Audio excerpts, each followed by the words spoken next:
Cleetus McFarland just told every NASCAR driver criticizing him to take a look in the mirror. And honestly, part of what he said is hard to argue with. But then Denny Hamlin asked a question that cuts right to the heart of why this debate is not going away. This is not just a story about a YouTuber getting a NASCAR ride. This is a debate about who belongs in these cars, who gets to decide, and whether NASCAR's approval process is protecting the field or just rubber stamping whoever has a big enough platform. Cleetus McFarland is making his O'Reilly Series debut at Rockingham this weekend for Richard Childress Racing, one of the most storied organizations in the history of this sport. The conversation around that is loud, it is divided, and both sides have real points. Let's get into all of it. First, for anyone who doesn't know exactly who we're talking about, Cleetus McFarland is the online name of 30-year-old Garrett Mitchell, a YouTube star who built one of the biggest automotive channels on the internet by doing exactly what the name suggests: burnouts, drag racing, chaotic car builds, outrageous horsepower.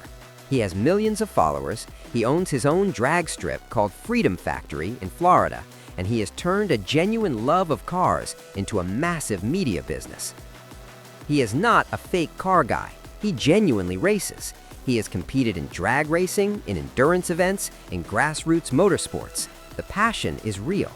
But passion and wheel-to-wheel NASCAR racing at 180 miles per hour with 35 other professional drivers around you are two very different things. Last year, McFarland ran his first Truck Series race at Daytona. It did not go well. He wrecked within 5 laps, went into the inside wall after losing control.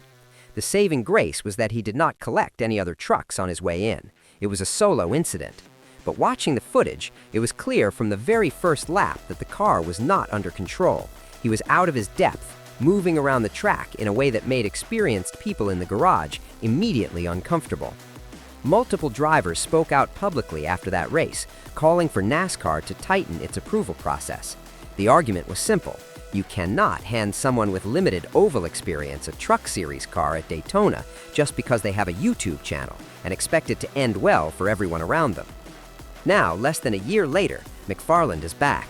He has signed a 2-year part-time deal with Richard Childress Racing to run in the O'Reilly Series, NASCAR's second-tier national series. And this Saturday at Rockingham, he makes his debut. This week, McFarland sat down with Fox Sports reporter Bob Pockrass, one of the most respected voices covering NASCAR, and did not hold back.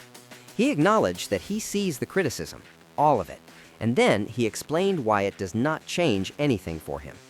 His first point was about his perspective as a content creator. He told Pockrass, "Bob, I think you know at this point that I'm pretty in tune with what's going on in the social media world. This is my job. My job is probably more similar to yours than to the drivers.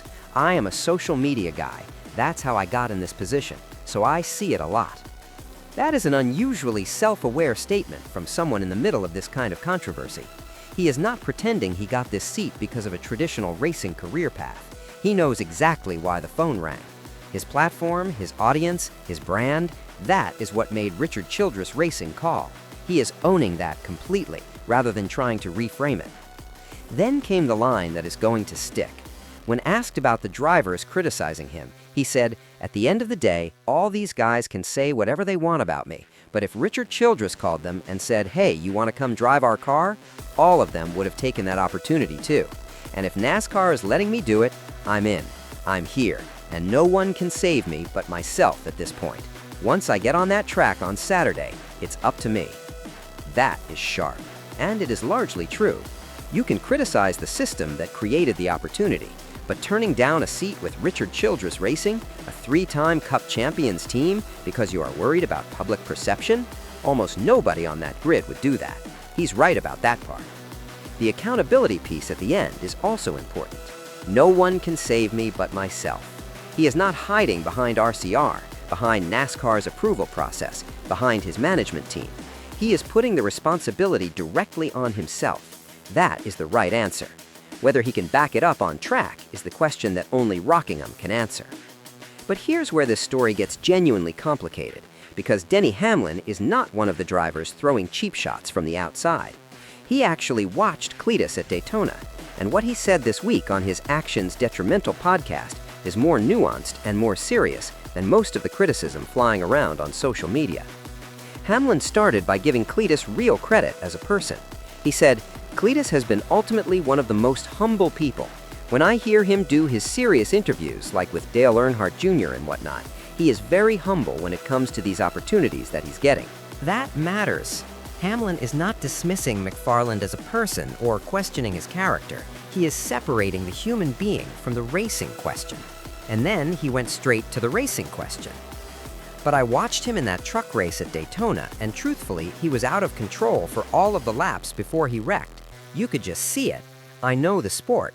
I know what's in control and out of control.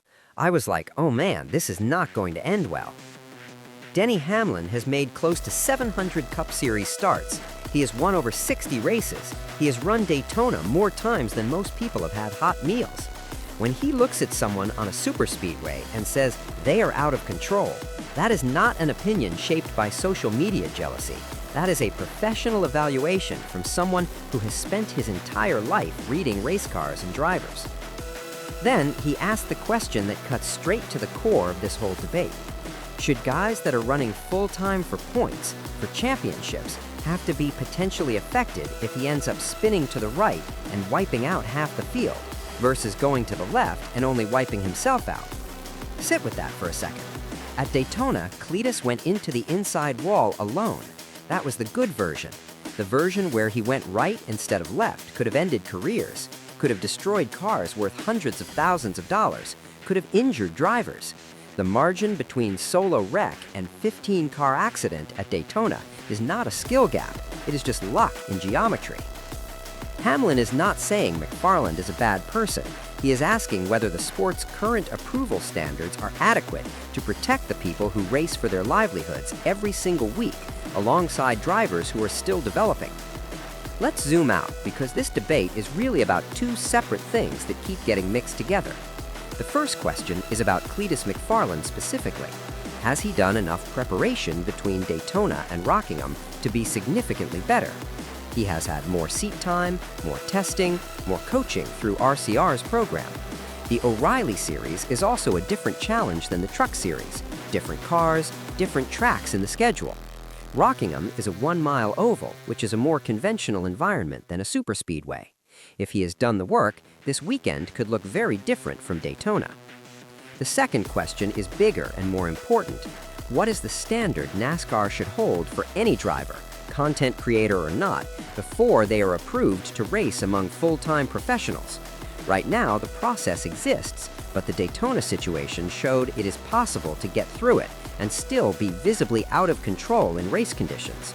That is a process question, not a Cleetus question. It would apply equally to any driver from any background who does not have the experience to safely race at this level. What McFarland's situation has done is force that conversation into the open. Before Daytona, most fans did not think much about NASCAR's driver approval process. Now they do. And the drivers who spoke out after his wreck are not wrong to want higher standards, even if how some of them framed it came across as more protective of territory than protective of safety. The uncomfortable truth is that NASCAR has financial and commercial reasons to allow high-profile content creators into races. McFarland brings an audience that does not normally watch NASCAR. His debut at Daytona generated coverage and conversation that a mid-pack driver finishing 15th would never get. The sport is trying to grow. That is a legitimate goal.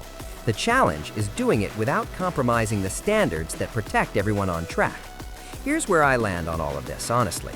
Cleetus McFarland is right that he took the only decision any reasonable person would take when a legendary NASCAR team offers you a seat. You say yes. End of discussion. The question of whether he should have been offered that seat in the first place is for NASCAR and RCR to answer, not him. But Denny Hamlin is also right, and Hamlin's point is the one that matters most going into Saturday. The issue is never whether a driver crashes themselves. Drivers crash at every level of racing, every single week. The issue is whether a driver with limited experience in these conditions creates risk for the 20 or 30 people around them who have families, who depend on their health and their cars to earn a living. At Rockingham this weekend, the whole garage is going to be watching Cleetus McFarland very carefully. If he runs clean, manages traffic responsibly, and brings the car home somewhere near where it started, this conversation shifts. Not because he suddenly becomes a championship contender, but because he proves he can be a safe and respectful participant in the race. That is the bar right now. Not speed, not results, safety and control. And to Cleetus's credit, he said it himself. Nobody can save him but himself. That is the right attitude. Now he has to show it. That is the full Cleetus McFarland story, where the criticism is coming from, what he said back, what Denny Hamlin actually argued, and what really needs to happen at Rockingham this weekend. Subscribe to NASCAR Inside Report for coverage of all 3 series every single race weekend. And drop your honest take in the comments. Do you think Cleetus McFarland belongs in an O'Reilly Series car with RCR? Or does Denny Hamlin have a point about the risk to full-time competitors? I want to hear both sides down below.